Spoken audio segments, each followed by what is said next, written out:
तो निफ्टी की एक पुट 2 रुपए की थी, वो 60 रुपए की चली गई। SIP चालू रखो, नहीं करते हो तो भाई करना स्टार्ट कर दो। मार्केट में से फियर जैसे खत्म हुआ ना, तो इसीलिए सेफ हेवंस क्रैश कर गए भाई। मार्केट रोज है, कैपिटल रोज नहीं है। Hey everyone, welcome back to the blog. कैसे आप सब? होप करता हूँ आप सब अच्छे होंगे, सब अपनी लाइफ में बढ़िया कर रहे होंगे। निकल गया हूँ घर से, जा रहा हूँ स्टूडियो बली भाई के पास। काम काफ़ी ज़्यादा बीच में रह गया, व्लॉगिंग वगैरह सही से नहीं हो पाई, सिचुएशंस फैमिली में चल रही थी, आप सब जानते ही हो। बाकी मार्केट्स गैप अप हुई हैं भाई 200 पॉइंट के आसपास, और सिल्वर और गोल्ड में डंप आया है। डिस्कस करते हैं। लो भाई, आ गए लिफ्ट में और देखो कौन मिला। क्या हाल है सबके भाई हफ्ते भर से बली ने दिखाई दिया, सिचुएशन ही ऐसी थी, बट आ गए हैं बली के पास। बोल लिया क्या? तो भाई बली भाई और मैं आ गए गाड़ी में। क्या चल रहा है बली यार? फिर मैं आया नहीं इतने दिन, फिर क्या सीन रहा? सब बढ़िया, काम वाम का सब सीन एक नंबर रहा भाई। ऐसा कुछ सही है। नहीं यार, चलता रहता है, काम होता है। बली कोई बता दे यार। भाई चाय पियो, सर्दी खत्म होने वाली है, चाय पी लो, सर्दी की एंडिंग। एक इस बली ने चाय के पीछे ऐसा मतलब डंडा लेके पीछे पड़ा हुआ है ना ये, फिर खुद ही कहता है यार चाय नहीं पीऊंगा, और चाय कुल्हड़ भर के चाय पीता रहता है। चाय पीने वालों कमेंट करके बताओ। और आने से पहले चाय पी के आया है। लो भाई सोनालिका आ गया एकदम से सामने। चलो भाई, बली भाई को कर दिया ड्रॉप स्टूडियो पे, और अब मैं निकल रहा हूँ घर। आ गया भाई घर, चलते हैं अब ऊपर। तो भाई मैं आ गया हूँ घर, और अभी मैं नीचे वाले ऑफिस में बैठा था। तो अगर बिटकॉइन की बात करूँ तो ऑलमोस्ट अभी साइडवेज टू नेगेटिव ही जा रहा है, साइडवेज ही चल रहा है। बहुत ज़्यादा एक्यूमुलेट कर रखा है। एक्यूमुलेट का मतलब कि साइडवेज है पूरा, दोनों तरफ से प्रेशर बहुत ज़्यादा है, ना कॉल साइड पे ऊपर जा रहा है ना पुट साइड में नीचे जा रहा है। तो वेट करते हैं, अभी ट्रेड बनेगा तो ट्रेड बनाएंगे। बाकी अगर आप निफ्टी देखो 25,320 के आसपास बंद हुआ है, 25,400 तक ये गया, और 25,200 के आसपास बॉटम भी लगाया, मतलब वही 200 पॉइंट के रेंज के आसपास मोमेंटम दिया ऊपर से नीचे। वॉलेटाइल क्यों रखा है? देखो कारण तो काफ़ी सारे हैं, लेकिन अभी बजट भी आने वाला है। तो बजट जब आने वाला होता है ना, तो लोग एक्सपेक्टेशन लगा रहे होते हैं। कोई सोचता है कि यार डिफेंस सेक्टर के लिए कैसा बजट आएगा, या फिर मेटल्स के लिए, या मतलब अलग अलग सेक्टर के लिए क्या बजट आ सकता है, उसके हिसाब से लोग सोचते हैं। तो इसलिए क्लियरिटी नहीं होती है मार्केट के अंदर। हाँ, लेकिन गैप अप होने का कारण ये था कि ट्रंप ने बोल दिया है कल रात को कि भाई मैं टैरिफ्स हटा रहा हूँ। जो कंट्रीज साथ दे रही है ना, मतलब जो 8 यूरोपियन कंट्रीज के ऊपर जो ट्रंप ने टैरिफ 10% का जो 1 फेब से लगने वाला था, वो उन्होंने हटा दिया, मतलब बैक ऑफ कर दिया। प्लस जो कंट्रीज हेल्प कर रही थी उनकी 8 यूरोपियन कंट्रीज की, उनके ऊपर भी टैरिफ लगने वाला था, वो भी उसने हटा दिया। वो एक बहुत पॉजिटिव साइन है। लेकिन मार्केट ने गैप अप तो ले लिया, बाद में मार्केट गिर भी गई थी, हालांकि 200 पॉइंट के लगभग गिरी है। उसका कारण क्या है? सेंटीमेंट्स तो ओवरऑल नेगेटिव ही हमारी मार्केट के, क्योंकि रिजल्ट्स भी उतने अच्छे नहीं आ रहे, जैसा कि मैंने आपको बताया था रील्स के थ्रू भी, और पिछले व्लॉग में भी। नहीं देखा तो जाके चेक कर लेना कि विप्रो के, रिलायंस, ICICI बैंक, ये मेन जो मेजॉरिटी मतलब वेट होल्ड करते हैं निफ्टी के अंदर, उनके रिजल्ट्स अच्छे नहीं आ रहे। मार्केट जो ओवरऑल नेगेटिव सेंटीमेंट में ही था, बस वो एक टैरिफ हटने के कारण गैप अप आप कह सकते हो आ गया। अब सोचने वाली बात यह है कि गोल्ड और सिल्वर के अंदर बहुत तगड़ी करेक्शन आई है प्राइसेस के अंदर। 15-20% के आसपास का करेक्शन आ गया। ETFs जो गिरे हैं 15-20% के आसपास गिर चुके हैं। तो वो एक कंसर्न आप मान सकते हो, लेकिन बाजार के अंदर से पैसा निकलता है तो वो कहाँ जाता है? सेफ हेवेंस में। सेफ हेवन क्या है? Gold, silver. लेकिन जब बाजार के अंदर से फियर खत्म हो जाता है ना, तो गोल्ड, सिल्वर वगैरह में से पैसा निकल के वापस स्टॉक मार्केट्स के अंदर आने लग जाता है। इसलिए USA का स्टॉक मार्केट भी ग्रीन में चला गया काफ़ी अच्छा, और हमारा भी उसकी वजह से गैप अप होगा, क्योंकि वो जो फॉरेन मार्केट्स में जो रिएक्शन होता है, उसका रिएक्शन हमारे यहाँ पर निकलता है अगले दिन।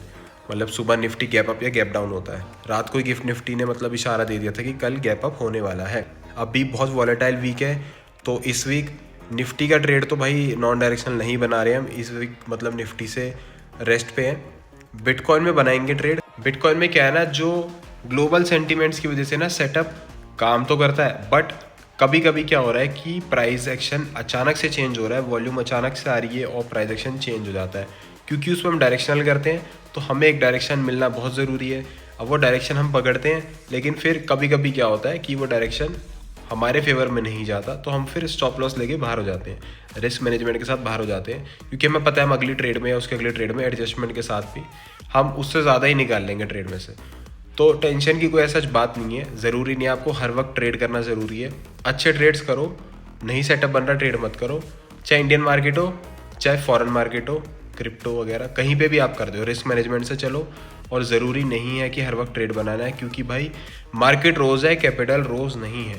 ग्रीनलैंड के ऊपर अब ट्रंप की नज़र तो बनी हुई है ही, लेकिन ट्रम्प क्या बोल रहा है, मैं मिलिट्री एक्शन वगैरह करके नहीं लूँगा, मतलब ज़बरदस्ती नहीं लूँगा। मैं कह रहा हूँ कि आप मेरे से पैसे ले लो। उन्होंने अब क्या करा है, नाटो के साथ ना एक फ्रेमवर्क बनाया, मतलब उसमें बेसिकली खरीदने की ही बात चल रही है कि ट्रम्प बोल रहा है मैं ग्रीनलैंड को खरीदूंगा, चलो मैं मिलिट्री एक्शन नहीं करता। वो भी एक पॉजिटिव साइन गया है, जिसकी वजह से मार्केट ने एक रिएक्शन अच्छा दिया है। मार्केट में से फियर जैसे खत्म हुआ ना, तो इसीलिए सेफ हेवन्स क्रैश कर गए। आगे क्या करना चाहिए, देखो वेट करते, क्योंकि ये है सन की ट्रम्प है भाई, ये इसका कुछ नहीं पता है कब नया टैरिफ लिया है, कब क्या करते। तो अभी हम वेट कर रहे हैं। SIPs, जैसा कि मैंने पिछले ब्लॉग में भी बताया, SIPs चालू रखो, नहीं करते हो तो भाई करना स्टार्ट कर दो। गिरते हुए बाजार में भी पैसा लगेगा, उठते में भी लगेगा, एवरीथिंग अच्छी बन जाएगी। ब्याज मिलता है ना, वो भाई बहुत बढ़िया है, क्योंकि वो आपके ओवरऑल कैपिटल पे मिलेगा, प्लस उस कैपिटल पे जितना आपने गेन किया उसके ऊपर भी ब्याज मिलता है। SIP के अंदर इस तरीके से काम होता है, जिनको नहीं पता उनके लिए बता रहा हूँ। और अगर ये सारी चीज़ें आपको मतलब समझ नहीं आती है यूट्यूब से इधर उधर से देखने के बाद भी, तो स्क्रीन पे नंबर आ रहा है मेरा, आप डायरेक्टली कॉन्टैक्ट कर सकते हो मेरे से भी, टीम से भी, और आप चीज़ें समझ भी सकते हो। हमारे जो ट्रेनिंग प्रोग्राम है उसके अंदर हम सारी चीज़ें सिखाते हैं। जिनको ये सारी चीज़ें आती हैं वो समझ गए होंगे मैं क्या कहना चाह रहा हूँ। SIPs चालू रखो। मार्केट में नॉन डायरेक्शनल वाले अभी दूर रहो, कोई फ़ायदा नहीं है। बजट तक दूर रहो, बजट वाले दिन भी मत करना नॉन डायरेक्शनल। बजट वाले दिन बाइंग कर सकते हैं, या फिर बाइंग विद वो भी हेजिंग, ठीक है। तो अभी वेट करेंगे, और जैसे भी अपडेट्स होते हैं मैं रील्स के थ्रू पहुँचा देता हूँ। तो इंस्टाग्राम पर फॉलो ज़रूर कर लेना, वहाँ फास्ट अपडेट्स आते हैं। और करंटली टाइम अभी 9:30 के आसपास हो रहा है, तो 9:30 बजे के आसपास भी अब जाके बिटकॉइन में एक फॉल आया, और फॉल आने के बाद वो अभी इनडिसिसिव बन गया फिर से, मतलब कोई अभी डायरेक्शन क्लियर नहीं है। जैसे क्लियर होता है मैं ट्रेड के लिए अपना ऑर्डर लगा दूंगा। ऑर्डर जैसी पंचअप होगा, उसका जो भी रिएक्शन रहता है कल रील में डाल दूंगा। इन केस अगर ट्रेड नहीं लगता है वो भी अपडेट कर दूंगा। काफ़ी बार क्या होता है ना, हम बिड लगाते हैं लेकिन बिड हिट नहीं होती है, क्योंकि थीटा डी के साथ में लग जाता है, या फिर डायरेक्शन इतना स्ट्रांग होता है कि मान लो हमने 20 रुपये की बिड डाली, वो 18 या 19 तक आया और थीटा के साथ में नहीं पहुंच पाया 20 तक, और वहाँ से फिर वो गिरता गिरता गिरता $1-2 का रह गया। तो हो जाता है ऐसा, पिछले 2-3 बार से मेरे साथ यही हुआ है। लेकिन मैं बिड क्यों लगाता हूँ, क्योंकि बिड से क्या रहता है, आपके पास ना एक गैप सा बच जाता है। मतलब जैसे मार्केट ने प्रेशर लिया, उसके बाद आपकी बिड हिट हुई, उसके बाद जब कूल डाउन आता है ना तो फास्ट प्रॉफिट आता है। लेकिन अगर आप मान लो मार्केट रेट पे खरीद के बैठ जाओ, और फिर मार्केट ऊपर जा रही है, ऊपर जा रही है, ऊपर जा रही है, मतलब आपके डायरेक्शन से अपोजिट जा रही है, तो वहाँ पर स्टॉप लॉस हिट होने के चांसेस बढ़ जाते हैं, और आपका जो रिस्क मैनेजमेंट है वो बहुत पास आ जाता है। तो इसीलिए हम कोशिश यही करते हैं कि अपने बिड मारें। अगर हमारी बिड नहीं लग रही कोई दिक्कत नहीं यार, ज़रूरी नहीं है कि रोज़ ट्रेड करना है। बिटकॉइन में रिटर्न बहुत हाई है, एक दिन में 2-3-4% भी निकाल सकते हो। इसीलिए यहाँ पर जल्दी मत करो कि रोज़ 2-3-4% निकालना है। एक दिन निकल गया, 2 दिन नहीं निकला, कोई बात नहीं, एक बार निकल गया ना 2-3%, वेट करो, अच्छा सेटअप बन रहा है लो, नहीं तो भीड़ की तरह मत भागो कि भाई ट्रेड लेना ही है, लेना ही लेना ही है। नहीं, ये अगर साइकोलॉजी स्ट्रांग हो गई ना तो भाई ट्रेडर बन जाओगे, पैसा बनाना आसान लगने लग जाएगा बहुत ज़्यादा। ज़्यादातर लोग क्या होते हैं ना, वो अपने माइंड से कंट्रोल नहीं करते, वो मार्केट के अंदर जाते हैं, फिर फोमो आ जाता है। फोमो का मतलब क्या, फियर ऑफ मिसिंग आउट, कि यार ऐसा तो नहीं यार ये ट्रेड रह जाएगा, अरे अरे ये ट्रेड ना भाग जाए। चला गया ट्रेड, कोई दिक्कत नहीं यार, फिर ले लेंगे, सेटअप बनेगा फिर ले लेंगे, आज नहीं बना कल बनेगा, दिन में बनेगा, शाम में बनेगा, कभी तो बनेगा, तब ले लेंगे। लेकिन अगर हम ये सोचें कि यार अभी लेना है ट्रेड, अभी बनाना है, अभी करोड़पति बन जाएंगे, भाई ऐसा नहीं होता। बाइंग के अंदर भी अगर आप करते हो कि भाई हाँ अभी ले लेता है यार 10 वाला देख, जैसे कि मैं एक केस आपको बताता हूँ। परसों मार्केट जब अच्छा खासा फॉल हुआ तो निफ्टी की एक पुट 2 रुपये की थी, वो 60 रुपये की चली गई।